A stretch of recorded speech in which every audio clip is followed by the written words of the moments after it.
You weren't designed for constant confusion and heartache. We were all created for more.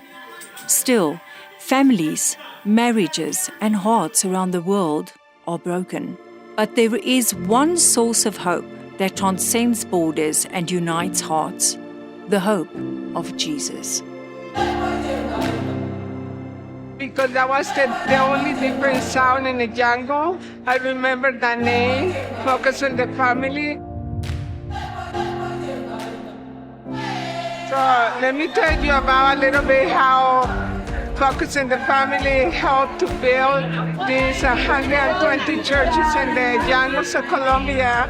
My parents, they started planting church in the Amazon area in Colombia, where there is no transportation, no electricity, nothing. Just little houses and people that they didn't know anything about God.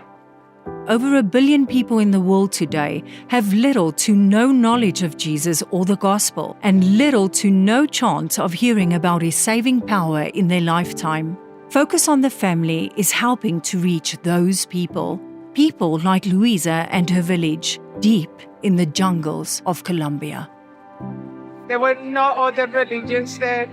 And God called my dad and He gave him a vision to go and preach the gospel in those areas. I remember he has one of the old radios, the black ones with batteries, and he always carried one with him. So he went himself with us, 5 kids and my mom, and the only instrument and the only material he had on that time that was Focused on the Family from the radio, because that was the only different sound in the jungle. I remember the name, Focus on the Family. It's something that before I learned my numbers and letters, it's on my mind. And he always brought like 2-3 families together to hear the radio, to hear the program, to hear Focus on the Family. That was how Focus on the Family helped to evangelize all this area. And now some are pastors in the missions. They start preaching because everything they hear on the radio from Focus on the Family, they brought it to the next family that they were talking about the gospel. So thank you so much, Focus on the Family. To God be the glory. Because of Focus on the Family, through the power of the Holy Spirit, there are now over 120 churches in the middle of the Amazon. Through ministry partners like Louisa's father in over 100 countries, Focus on the Family offices in 14 nations, and resources available in over 40 languages. Millions of people have been impacted all around the world. Every one of those millions has a name. Every name has a story, and every story matters to God. Stories like Nellie's in South Africa. Orphaned and abused by her brother from the age of 4, she ran away when her granny wouldn't help her. Listen as she shares how Focus on the Family intervened to help save her from this life of abuse. It all started when I was 4 or 5 years. I was raped by my older brother, who was 18 at the time, until I was 11 years old. I was still a child. I didn't know what was happening.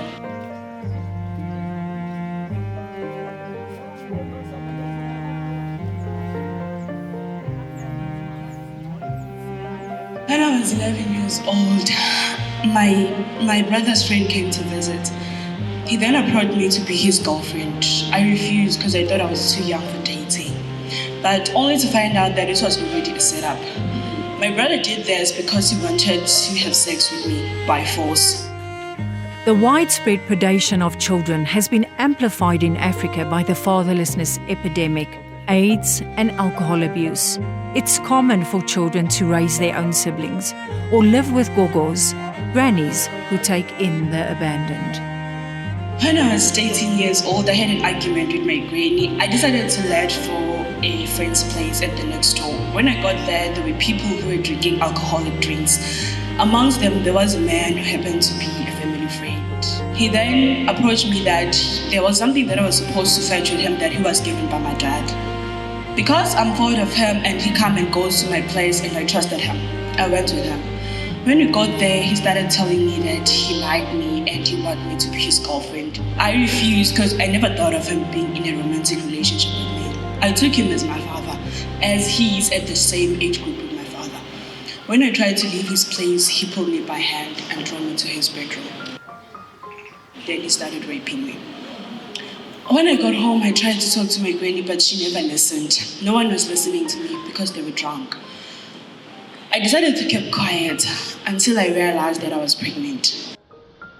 When I was 8 months pregnant, which was last year, Focus on the Family came with a program of Tales of Hope at my school. Miss Lyra called me and she told me that she was coming with her team to see the baby, and they have brought many toys and clothes. I felt so loved, cared, and special. This program has not only helped me emotionally, but it has also helped me physically. I really want to thank Focus on the Family for this program. They have been my second family. They treated me like a family member because I knew during the sessions I was going to be listened, as I don't get that at all. Thank you. Learn more about Focus on the Family's global impact at focusonthefamily.com/global outreach.